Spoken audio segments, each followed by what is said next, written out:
Hello everyone, my name is Isabel Sad and today I'll be presenting you my individual project of Psychology 102. I have chosen a topic that is very interesting to me, behavior genetics, and its relation to a case study that was very popular back in the 19s, most specifically in 1961 in New York, United States, with a popular title called Three Identical Strangers. In this presentation, I will give you a quick review of all the psychological terms related to the case study in question. I'll also be focusing on explaining some insights that this case study may bring to light, how nature and nurture were present in this case, and some fascinating facts about this event. But first, it's important to know the relevant terms that I'll be presenting in this video, such as behavior genetics, which has its definition as being the study of the relative power and limits of genetic and environmental influences on someone's behavior. The case study that we'll be talking about is focused on identical twins, most specifically triplets. Now, let's enter the topic of studies which compare both identical and fraternal twins, as well compare biological families versus adoptive families and separate twins. All the research allows a specialist to tease apart the influences of heredity and environmental influence.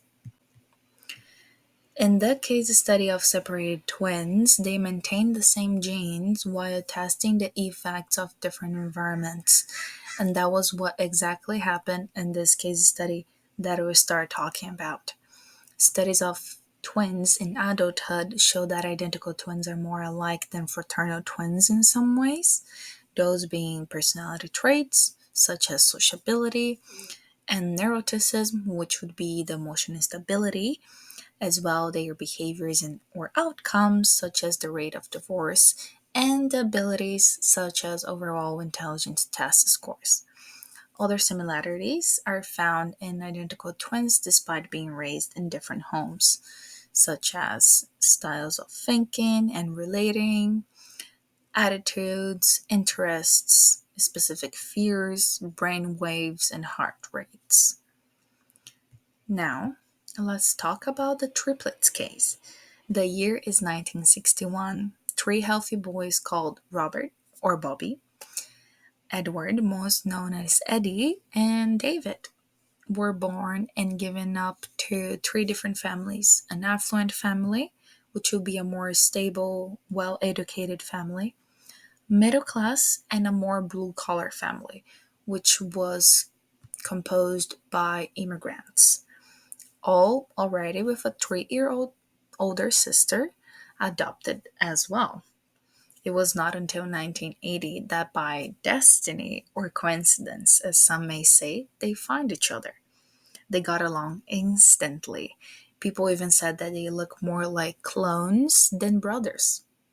They also found out that they had the same likes and dislikes, smoked the same brand of cigarette, had the same behaviors, their thoughts were alike, and had the same taste in women.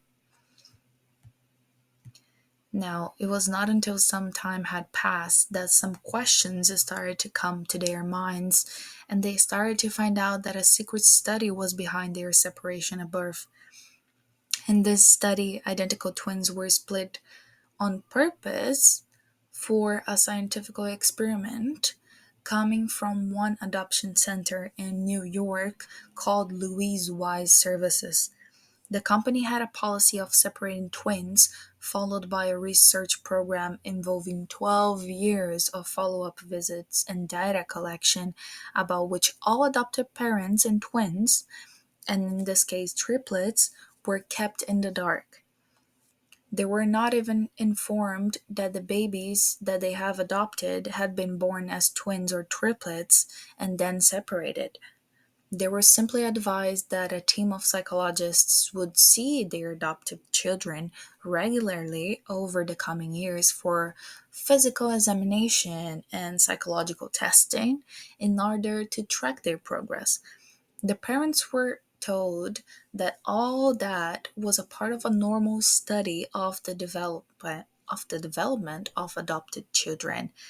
From time to time, scientists will come to each of them to do tests such as IQ tests, personality inventory tests, eye hand coordination, ink and block tests. Those scientists would also film and take notes during the appointment. We can already tell that all that was a lie, and the real study behind it was way more complex than that. The experiment was led by two eminent New York psychiatrists, Peter Neubauer, which was the brain of the operation, and Viola Bernard.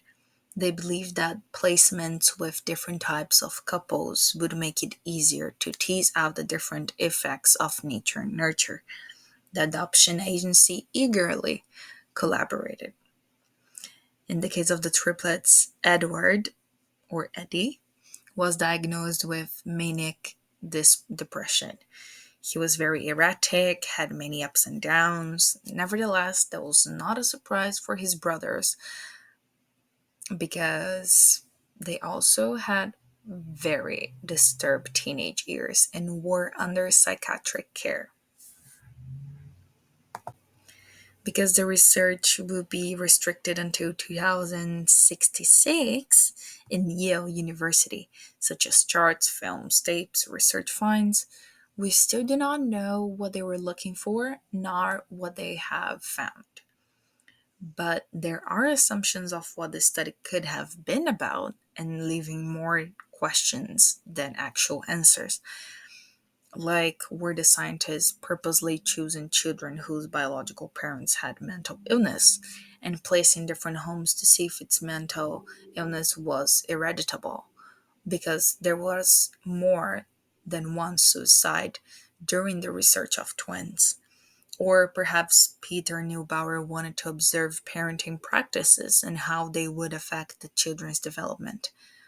Either way, the results of this research could be very interesting to be analyzed and help on understanding behavior genetics and the impact of both nature and nurture, and maybe even demonstrate which of them in this study was the one that had most impact on the identical triplets and twins' lives.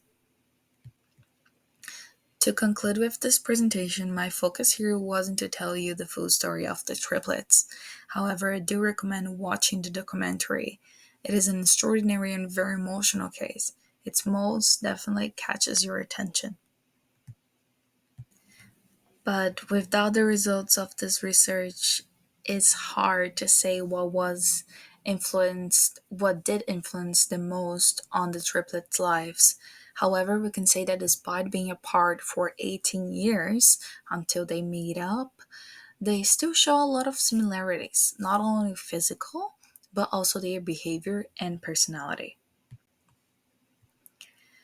And these are all the references that I have used in my research. There are articles, journals, magazines, PowerPoint slides from my previous psychology class, as well the document that talks about the case of the three identical strangers.